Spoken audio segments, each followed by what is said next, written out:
Quand je suis arrivé ici, j'étais nageur. Au bout d'un an, j'étais devenu un athlète.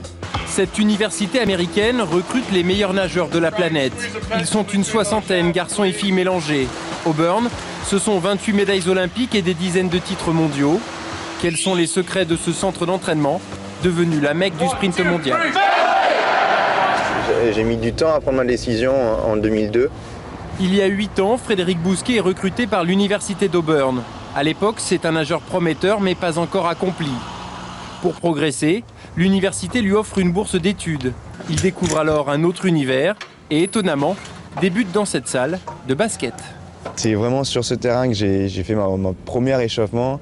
Et je me rappelle, c'était assez épique parce que je savais vraiment pas ce qui m'arrivait. Je ne savais pas où est-ce que j'avais débarqué. Ici, l'un des secrets, c'est de privilégier l'entraînement physique hors de l'eau.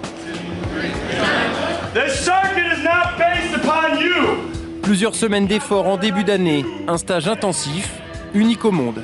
Et je me demandais est-ce que je suis nageur ou est-ce que je vais m'inscrire à l'armée, où est-ce que je me suis embarqué. Ça a été vraiment un choc.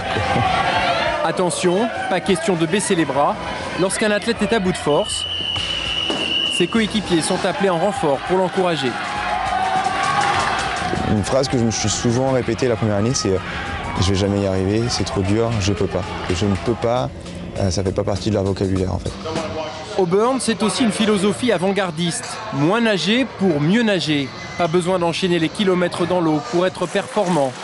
Ici, on privilégie la technique. Les nageurs bénéficient d'équipements haut de gamme, un budget d'1 million d'euros par an, une piscine de 80 mètres, des installations inenvisageables en France, tout comme ce système vidéo révolutionnaire intégré au bassin. Regarde ta main et ton bras, ils sont trop à plat. En fait, toi tu fais comme ça, mais il vaudrait mieux que tu fasses comme ça. J'ai l'habitude de voir ce qui se passe au-dessus de l'eau, mais je ne peux jamais voir ce qui se passe en dessous. Comment il attrape l'eau, ce que font ses jambes. Et là, la vidéo permet de déceler immédiatement les problèmes et de les corriger. Ils ont une grande avance par rapport à nous. On est en plein milieu d'une structure professionnelle. Les seules choses qui est amateur, ce sont à la limite les nageurs. Des sportifs de haut niveau, mais aussi des étudiants de haut niveau. C'est également l'un des secrets de l'université d'Auburn. Le plongeur français Adam Godzinski poursuit des études de management. Il a quitté la France l'an passé. J'avais des entraînements de très bonne qualité, mais c'était dur de mener des entraînements intenses et d'aller suivre les cours. Et ici, c'est possible? Oui, c'est possible de s'entraîner 2 fois par jour avec des infrastructures et d'étudier comme un étudiant normal. Et voilà. Et là, on rentre dans le vestiaire des nageurs. Des nageurs obligés d'être performants dans l'eau, mais aussi en classe. En cas de mauvais résultats, ils sont privés de compétition et pénalisent les autres athlètes. Ils font un travail d'équipe dans l'eau, mais également hors de l'eau. C'est-à-dire que s'il y en a un qui commence à avoir un peu de problème dans une classe et à ne pas réussir à suivre, les autres sont là. Solidarité, esprit de groupe.